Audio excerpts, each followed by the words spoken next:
Here's the one talking to her. Yeah. Oh, yeah? Yes, I didn't know there's All right. Okay, we're ready? Almost. Almost. Anybody wants to hear better, come in. There's lots of room on the floor. Filing out. Empty chair. If anybody doesn't want to stay, it's okay. You can go away. I mean, it's fine. Cut out of her will. Yeah, exactly. We'll be in my way. You can sit right in that chair. You got Headline Building right there. Yeah, but I have to be able to see. Oh, okay. Oh. I went with a light one. Okay, go for it, Fred. All right, hush up. My father died January 23rd, and one of the big reasons why we're here is because my father died, and we are here to celebrate his life. And isn't it so wonderful that all of us are here? I mean, we are so blessed. Look at this family. Are we blessed? Amen. We are blessed. We are. This is the eulogy that I gave at the Mass for my dad. Salvatore A. Yannitelli. We are here to celebrate the life of this special man, to share memories.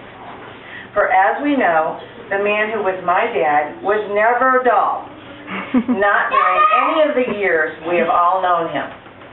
His roots are clear, the stuff of his own stories, folklore of the Yannitelli family, shared with both family and friends, the Hudson River Valley, and a small town named Garrison, New York, the priest who came to Sunday dinner in the back of his family-owned store, his father extending credit to those who needed it, selling fruit and groceries to them and to the wealthy people living around the surrounding mountains.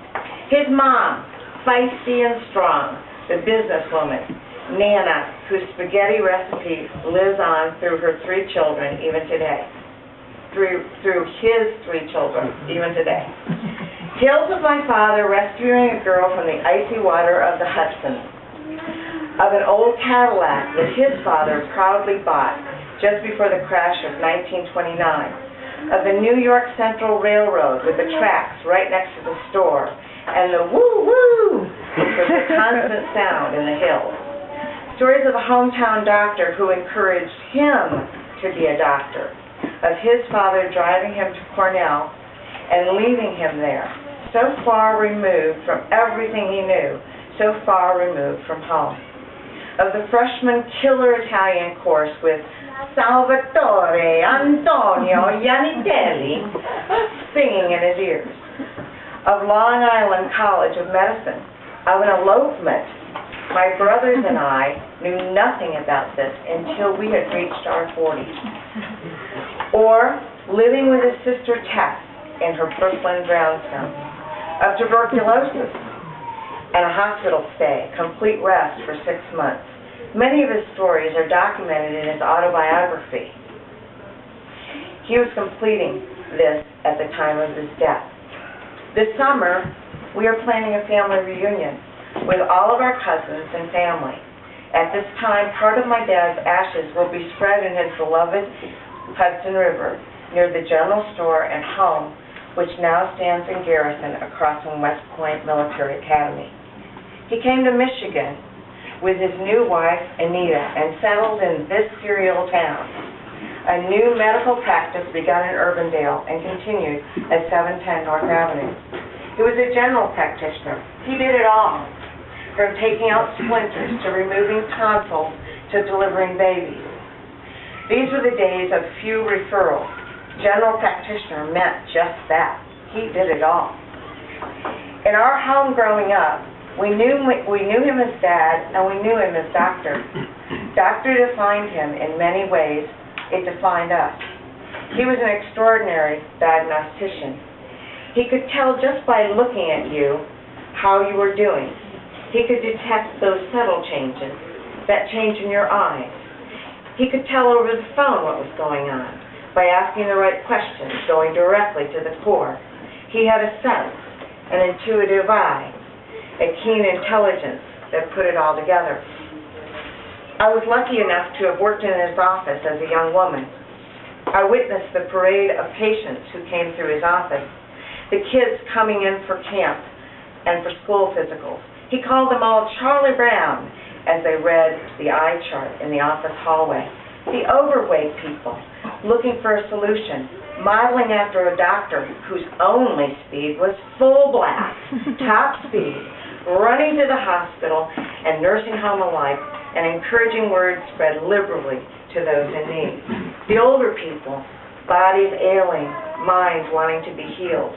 The consults in his office after the rest of the patients had gone, listening to those unlistened to, giving words of guidance.